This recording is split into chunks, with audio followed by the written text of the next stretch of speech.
अस्सलाम वालेकुम दोस्तों, आज की कहानी का नाम है बानो और रानो।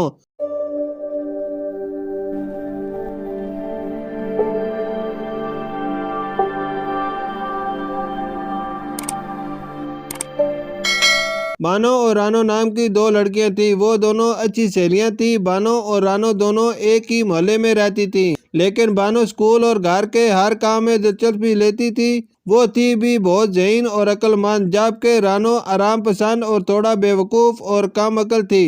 एक मर्तबा बानो ने गर्मियों के दिनों में अपनी नानी जान के घर जाने का इरादा किया और नानी जान के घर जाने की तैयारी करने लगी। रास्ते में उसे एक गाय मिली। गाय ने कहा, बेटी, मेरे आसपास जो गोबर है इसे साफ कर दो ताकि मैं आराम से बैठ सकूं। रानो ने गोबर साफ कर दिया और आगे बढ़ने के बाद एक बरगद का पेड़ मिला। पेड़ ने कहा, बेटी, मेरे पास जो सूखे पत्ते पड़े हैं इन्हें साफ कर दो।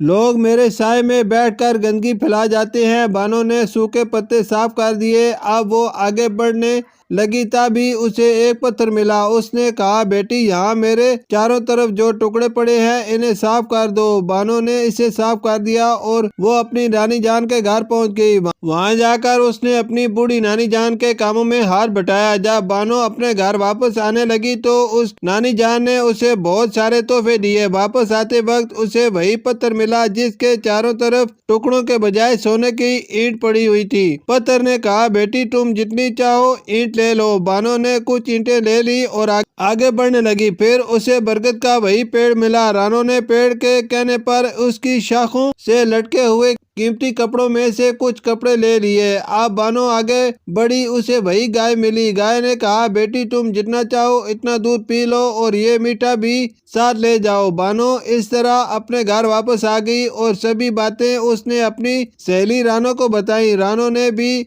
उसकी बातें सुनकर अपनी नानी जान के घर जाने का इरादा कर लिया और वो जाने की तैयारी करने लगी। रास्ते में जाते वक्त उसे वही गाय मिली। गाय ने कहा, बेटी, तुम ये गोबर साफ कर दो। उस पर रानो ने कहा, मैं बानो नहीं हूँ जो आपकी बात मानूं। आगे बढ़ने पर उसे वही बरगद का पेड़ और पत्थर मिले और इन दोनों ने जब रानो से सफाई करने को कहा तो उसने इन्हें बहुत टका सा जवाब दे दिया। अब वो अपनी नानी जान के घर पहुंच गई। नानी जान के घर जाकर उसने कोई काम नहीं किया बल्कि खूब खाया पिया और नई नई चीजों की बेजा जिद भी की। जब रानो अपने घर लौटने लगी तो उसकी नानी ने अपनी कामचोर नवासी को कुछ भी तोहफा नहीं दिया। रास्ते में वापस आते वक्त वही पत्थर और बरगद के पेड़ मिले। इन दोनों ने रानो पर छोटे छोटे पत्थरों और सूखे पत्तों की बरसात कर दी। रानो वहां से बचा कर निकली कि वही गाय मिल गई। गाय ने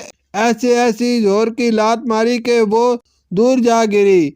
इस तरह उसे बहुत जख्म आए और वो जख्मी हालत में अपने घर पहुंच गई। इसलिए कहा जाता है कि दूसरे के काम आना अच्छी बात है। शुक्रिया।